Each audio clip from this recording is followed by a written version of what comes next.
हाँ, फिर 2026 की तैयारी शुरू कर दी, whether it is for board exam, whether it is for NEET examination. पहला चैप्टर अभी तक तो तुमने पढ़ ही लिया होगा, इलेक्ट्रिक चार्जेस एंड फील्ड। उसमें एक बहुत प्यारा सा कॉन्सेप्ट आता है, इक्विलिब्रियम ऑफ चार्जेस, जिसको बहुत सारे टीचर ऐसा इग्नोर कर देते हैं कि छोड़ो यार, इसमें से क्वेश्चन नहीं आता है। बट ये बहुत इंपॉर्टेंट टॉपिक है, और इसके रिलेटेड जितना भी शॉर्ट ट्रिक है, सारी केसेस मैं अभी आपको बताने वाली हूँ। सो फटाफट से इसको देख लेना, नोट कर लेना, सेव कर लेना, अपने फ्रेंड्स के साथ शेयर कर देना, और don't forget to subscribe to the channel for more such informative shorts.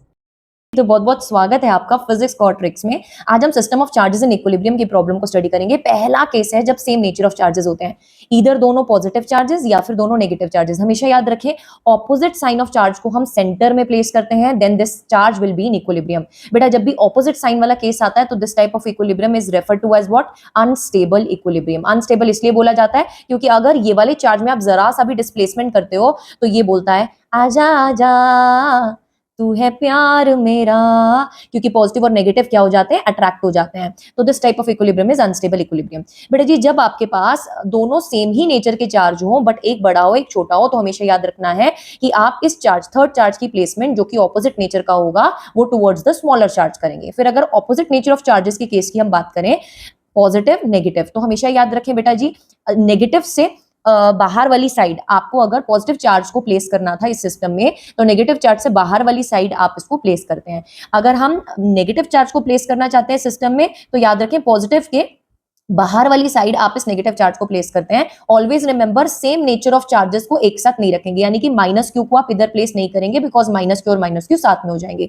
So this is not possible. अगर आप इस माइनस क्यू को इक्विलिब्रियम में रखना चाहते हैं तो हमेशा बेटा जी पॉजिटिव के पास रखेंगे। अगर इस प्लस ऑफ क्यू को आप इक्विलिब्रियम में रखना चाहते हैं तो माइनस क्यू के बाहर वाली साइड रखेंगे। अब तीसरा केस आता है जब सेम साइन हो बट डिफरेंट मैग्नीट्यूड हो, यानी कि Q1 और Q2 दो चार्जेस हैं, Q1 is smaller charge, Q2 is the bigger charge. Always remember बेटा जी, इन दिस पर्टिकुलर केस जब सेम साइन का केस होता है तो आप थर्ड चार्ज को प्लेस करते हो स्मॉलर वाले चार्ज से x डिस्टेंस दूर, और इस x की वैल्यू होती है under root of Q1 divided by under root of Q1 plus under root of Q2 into L। L is the distance between these two charges. Next आ जाइए, अगर हम ऑपोजिट साइन की बात करें बट डिफरेंट मैग्नीट्यूड की बात करें, तो उस केस में बेटा आपको याद रखना है, जब भी ऑपोजिट साइन का केस हो तो छोटे चार्ज से बाहर वाली साइड आप Q चार्ज को प्लेस करेंगे एट द डिस्टेंस x, और इस x डिस्टेंस की वैल्यू होगी under root of Q1 divided by under root of Q2 minus of under root of Q1 into L।